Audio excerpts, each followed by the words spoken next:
right, and onwards to the next real life use case we go. So, next up, we have an external multi step process or a business process automation use case. And what we are going to be looking at here is actually a complete end to end EDI use case working on the EDI fact standard that handles the entire conversation for a new incoming order all the way to invoicing and all the necessary messages in between. And as I open up the sample process or our process here, you immediately can see that this is a very long integration or a very long automation.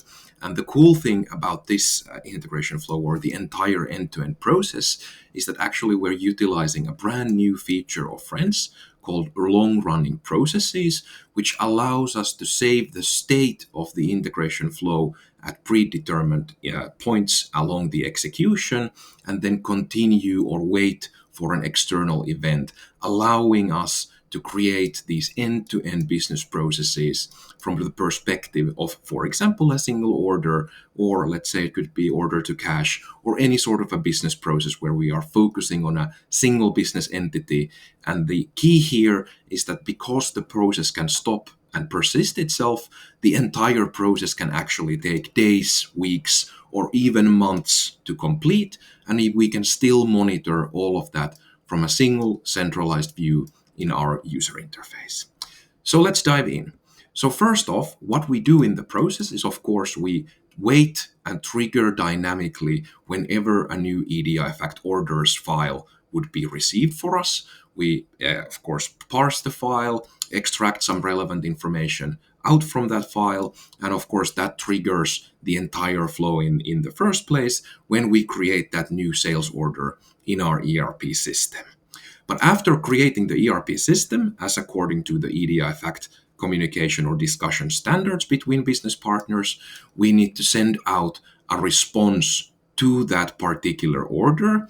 And in this case, what we're doing is we're using the universal Frends EDI fact connector, which actually supports all of these EDI standards directly out of the box. And the way that we do that is we quite simply build out the EDI message in JSON, which actually then translates that into the actual EDI fact standard, which is then finally sent over to our partner using the Frends SFTP connector, where we are basically writing the EDI fact message directly to the order's specified SFTP server. This, of course, now kicks off the first part of the process, where we actually need to wait for the acknowledgement from our business partner for the order response message. And the way that we do that is we implement the checkpoint shape here in our process. And what the checkpoint does, it saves the process up until this point, allowing it to basically wait for the response and continue afterwards. And the way that we can actually continue processes using the checkpoint shape is we can of course manually continue a process. And this is especially useful also from an error handling perspective, because we can use the checkpoint in any integration, and wherever we drop it, something fails after the checkpoint, this allows us to change the data within the execution and rerun the integration to complete, or let's say, get back from the error situation itself.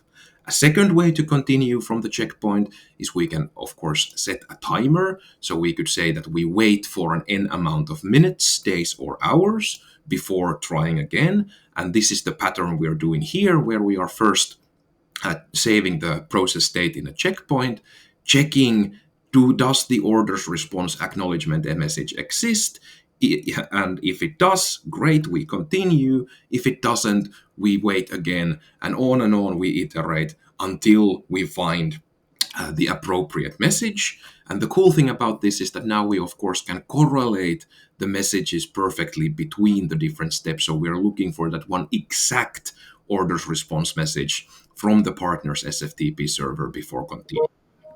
And of course, all the way through dispatch advice acknowledgement messages, received advice acknowledgement messages, all the way to invoicing and then finally invoice acknowledgement messages. We repeat the similar pattern, which allows us, the customer or you, to have a very nice view from the perspective of a single order, what happens during the entire life cycle of that order. One thing I'd like to also highlight and mention here is that you can see that we're using sub-processes, which are these slightly thicker boxes or connectors here in the Frends platform. They are their own unique entity with their own lifecycle management and, of course, monitoring available. And the key in using sub-processes is that they're reusable, such in this case where we have a sub-process to read in an EDI fact message from an SFTP and parse it and validate it into JSON so that we can actually process it in our process. So if we jump into that process or that sub-process, here we can see that we're, of course, querying the SFTP server using actually another sub-process. And we are, of course, downloading the EDI file, again, using the SFTP configuration capabilities or the SFTP connectors here in Frends. We are reading in the EDI file. We're converting the EDI into JSON with included schema error handling. So we also support partial schema errors, where of course we can now lift up that partial schema error and finally provide the fully translated final message back to the main level process here to allow us the continuation in the execution.